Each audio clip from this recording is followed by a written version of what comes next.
हमारे साथ इस वक्त सुभाषपा के राष्ट्रीय अध्यक्ष ओम प्रकाश राजभर जी हमारे साथ हैं। राजभर जी, आपका बहुत बहुत स्वागत है। Thank you sir. Welcome to the show India का सवाल। ओम प्रकाश जी, आपका बहुत बहुत स्वागत है। मेरा पहला सवाल आपसे, अखिलेश यादव ने आज एक पिक्चर या एक तस्वीर जारी की है ट्वीट पर, जिसमें आप भी उनके बाजू खड़े दिखाई दे रहे हैं। सीटों के समझौते को लेकर उन्होंने कह दिया है कि जल्द ही सूची सामने आएगी। ओम प्रकाश जी, मैं जानता हूं आप जबरदस्त, ताकतवर, दमदार सियासी नेता हैं जो ये जानते हैं कि आखिर पूर्वांचल जहां से सूर्य का उदय होता है, वहां के उदय से दिल्ली तक कैसे पहुंचा जाए। मेरा सवाल आपसे है, कितनी सीटों पर आपको आश्वस्त कर दिया गया है कि आपकी पार्टी को मिल रही है? भागीदारी संकल्प मोर्चा और समाजवादी पार्टी 403 सीटों पर चुनाव लड़ेगी। और जहां तक आपने हमारे विषय में जानकारी चाही है, तो चरणबद्ध तरीके से सूची जारी होगी। हमारी सूची आपको 4, 5, 6, 7 जब चरण का चुनाव आएगा तो उसमें सूची में नाम आता रहेगा। कल 2 चरणों की सूची कल जारी होगी, उसमें हम चुनाव नहीं लड़ रहे हैं।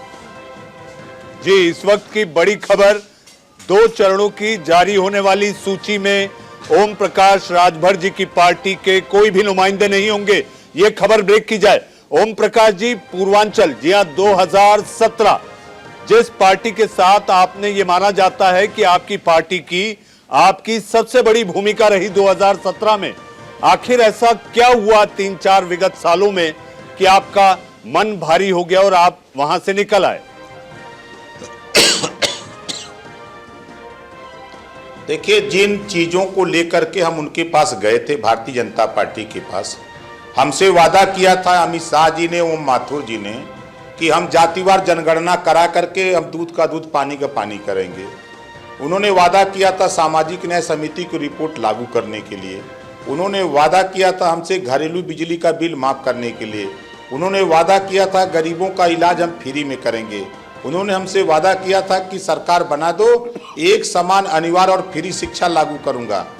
एक भी वादा इन्होंने पूरा नहीं किया हमारे साथ। जब इनके साथ रह करके हम क्या करेंगे? जब हमने 18 महीना कहते कहते थक गए, उसके बाद इन्होंने कुछ नहीं किया, तो हमने इस्तीफा दे करके लौट आए। और लौट आने के बाद आज जब माननीय अखिलेश यादव जी से हमारी बात हुई, तो उन्होंने जातिवार जनगणना कहा 6 महीने में हम करा देंगे। उन्होंने कहा शपथ लेते ही 300 यूनिट बिजली हम फ्री देंगे। उन्होंने कहा गरीबों का इलाज हम फ्री में करेंगे। और जहां तक सामाजिक न्याय समिति की रिपोर्ट की बात है, उन्होंने कहा कि जातिवार जनगणना करा करके हम दूध का दूध, पानी का पानी करा देंगे। और सरकार बनते ही 17 जातियों को अनुसूचित जाति में शामिल करने का प्रस्ताव विधानसभा और विधान परिषद में पास कराकर हम केंद्र को भेजेंगे और इसको सार्वजनिक करेंगे। पूरे प्रदेश के सामने बताऊंगा कि देखो हम लोगों ने ये किया है। तो इस नाते हम माननीय अखिलेश यादव जी के साथ खड़े हैं और 2022 में माननीय अखिलेश यादव जी को पूर्ण बहुमत की सरकार बनाने के लिए हम लोग मेहनत कर रहे हैं। और सरकार बनाकर हम लोग जनता के सामने जो बात कह रहे हैं उसको हम लोग पूरा करने का पूरा प्रयास करेंगे। ये संकल्प है ओम प्रकाश जी। अखिलेश यादव ने जो आपको भरोसा दिया है, ये पूरा तब होगा जब जनता आपके साथ आ जाएगी। हालांकि जनता को बताना पड़ता है कि आप क्या क्या करने वाले हैं, इसीलिए जनता शायद आपके पाले में आ जाए। बहुजन हिताय बहुजन सुखाय, जी हाँ, सबके हित की बात के तहत आप अखिलेश यादव की साइकिल पर सवार हैं। ओम प्रकाश जी, मेरा सवाल आपसे है कि बीजेपी के साथ नहीं जाएंगे। बीजेपी ने आपका पार्टी छोड़ने के बाद भी डोरे डालने का काम नहीं छोड़ा था। उनकी कोशिश थी कि वो आपको मनाते रहें। ऐसे कितने मौके आए कि जब आपको मनाने के ये प्रयास उनके विफल होते रहे? ओम प्रकाश जी।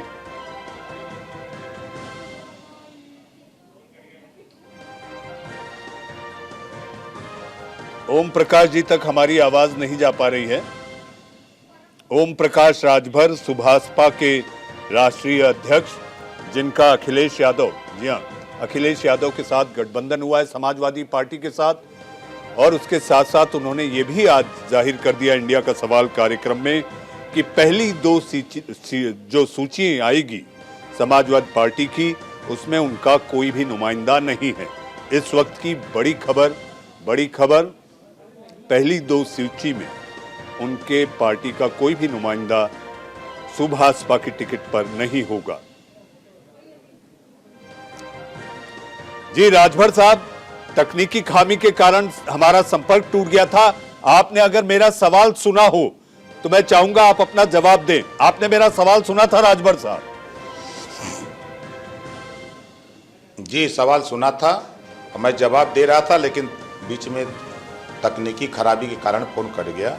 देखिए, मैं भारतीय जनता पार्टी के साथ कुछ मुद्दों को लेके गया था। पहला हमारा था सामाजिक न्याय समिति की रिपोर्ट लागू करने का, दूसरा था जातिवार जनगणना कराने का, तीसरा था एक समान अनिवार्य और फ्री शिक्षा का, चौथा हमारा उनके सामने सवाल था गरीबों का इलाज फ्री करने का, और सबको हिस्सेदारी देने का उन्होंने वादा किया था। इन मुद्दों को लेकर के हम उनके पास गए थे, लेकिन एक भी मुद्दा उन्होंने हमारा पूरा नहीं किया। तो 18 महीना बीतते बीतते मैं रिजाइन देके लौट आया कि नहीं रहूंगा आपके साथ। जी नहीं रहूंगा आपके साथ, लेकिन बीजेपी कहती है राजभर साहब कि 2017 के चुनाव से आपको पहचान मिली। जी हां, बीजेपी के कुछ शीर्ष नेता कहते हैं कि राजभर जी नहीं आ रहे हैं, वो दीगर बात है। मनाने की आपको बहुत कोशिशें हुई, डोरे डाले गए, आपको बताया गया कि 2017 में जो आपकी अहमियत थी वो 22 में भी बरकरार रह सकती है। नाराजगी दूर करने के लिए बीजेपी ने कितनी कोशिश की राजभर जी?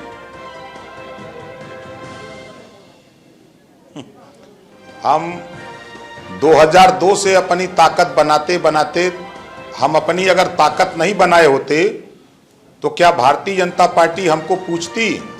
14 साल तक भारतीय जनता पार्टी उत्तर प्रदेश में सत्ता से बाहर थी।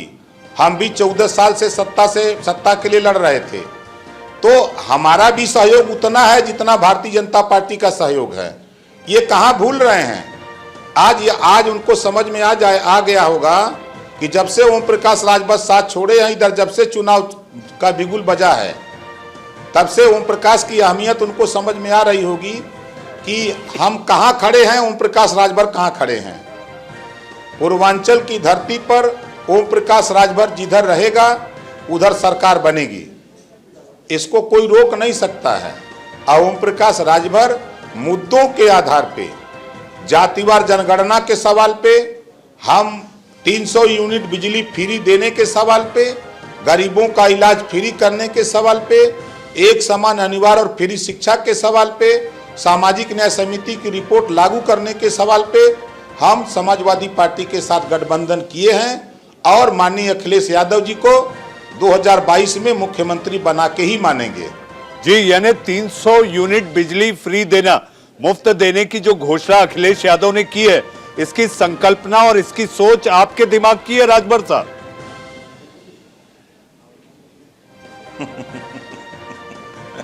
अब देखिए, अब आप बेहतर समझ सकते हैं कि मैं 2 महीने से चिल्ला रहा हूं कि 1.5 दर्जन मंत्री समाजवादी पार्टी में आएंगे, जिसकी शुरुआत कल से हो गई है। आज भी एक विकेट गिरा है, कल एक विकेट गिरा, आज एक विकेट गिरा।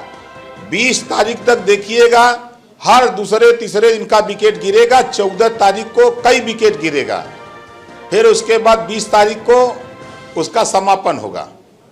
इस वक्त की एक और बड़ी खबर, मैं चाहूंगा कि हमारी यूनिट इस वक्त खबर ब्रेक करे कि ओम प्रकाश राजभर कह रहे हैं 14 जनवरी को कुछ और विकेट गिरेंगे। जी हां, विधायक के नहीं, मंत्रियों के। राजभर साहब, मैं गलत तो नहीं समझा? सही समझा आपने।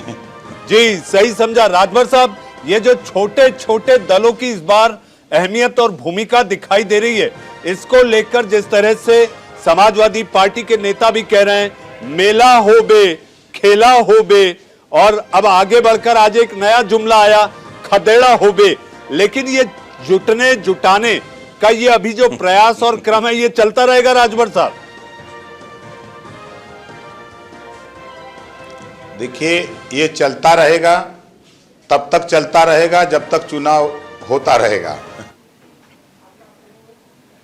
उत्तर प्रदेश के चुनावी समर में आया राम गया राम का सिलसिला शुरू हो गया है। चुनावी समर में जीत पक्की करने के लिए दल बदलने का सिलसिला चल रहा है। सरकार के रवैये को देखते हुए उत्तर प्रदेश योगी सरकार के मंत्रिमंडल से मैंने मंत्री पद से इस्तीफा दिया। लोग मलाई खाते रहे लेकिन उनको कोई कुछ भी नहीं मिला, उनको इंसाफ न्याय सम्मान नहीं मिला। इससे आहत होकर के मैंने आज सरकार से इस्तीफा दिया है।